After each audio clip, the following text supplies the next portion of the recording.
அவன் மகன் நான். அம்மா நான் ஏர்போர்ட் கட்டல, அப்பா நான் ஏர்போர்ட் கட்டல, 5000 ஏக்கர்ல ஏறி வெட்டேன்னு கட்டா ஏற்றுக்கடா மகனே பண்ண. அதான்டா என் பத்தி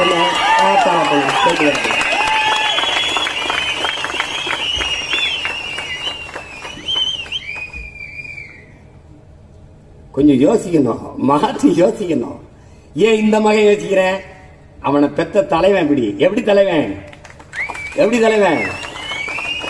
ஒருத்தன் ஒருத்தன் ஒருத்தன் ஒரு போராளி மகன் ஒரே ஒரு தேக்கு மரத்தை வெட்டிட்டான். எங்க வெட்டினா? நாட்டில் இல்ல, அவன் வீட்டு வாசல்ல வெட்டிட்டான். இது சத்தியமா சத்தியமா உண்மை, எங்க அண்ணன் மேலானே உண்மை, நீ நம்பு. வெட்டிட்டான். எனக்கு எப்படி தெரியும்னு கேளு. நான் பாட்டுக்கு போயிட்டே இருக்கும்போது கூட்டிட்டு இருக்கும்போது அவன் ஒருத்தன் குடத்தை வச்சா அண்ணா அண்ணா வணக்கம் ஒரு கண்டுகளை வச்சுக்கிட்டே வணக்கம் போட்டே இருப்பான். ஒரு வாரம் கழிச்சு என் தம்பி சாரா கேட்கிறேன், யாருன்னு கேளு.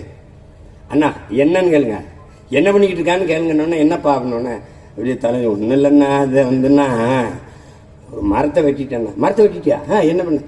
வீட்டு வாசல் ஒரு தேக்கு நினைச்சேன்னா வெட்டிட்டேன்னா அது தலைவிட்ட போகிற யாரோ சொல்லிட்டாங்கண்ணா. அதுக்கு கூப்பிட்டு தண்டனை கொடுத்துட்டேன். என்ன தண்டனை? இந்த தேக்கு ஒரு மரம் வெட்டிட்டியா? ஆமாங்க, 1,00,000 மரக்கண்டு நட்டுட்டு வாண்டு. அப்புறம் அடப்பா எவ்வளோ பண்ணிட்டாங்க? 30-35 லட்சத்துக்கிட்ட நட்டுருப்பண்ணா. இன்னும் கொஞ்சம் இருக்கு, இன்னும் 30,000 நட்டுருப்பண்ணா, இன்னும் 1 லட்சத்துக்கிட்ட கொண்டு போகணும்னா அப்படின்னு. ஒரு குடத்தை வச்சுக்கிட்டு கண்ணை வச்சுக்கிட்டு சுற்றிக்கிட்டே இருக்காப்ல, நட்டுக்கிட்டே இருக்காப்ல காடு காடா. அங்கே தூரத்தில் நிற்கும்போது அண்ணே நம்ம ஆள் பாருங்க அங்கே நட்டுக்கிட்டு இருக்காப்ல பாருங்க அப்படின்னு. அவன் காட்டின அண்ணா இதெல்லாம் நான் நட்டது நான் வந்துல. அவனும் இதே மாதிரி 30,000-40,000 கண்டுகளை நட்டுட்டான்.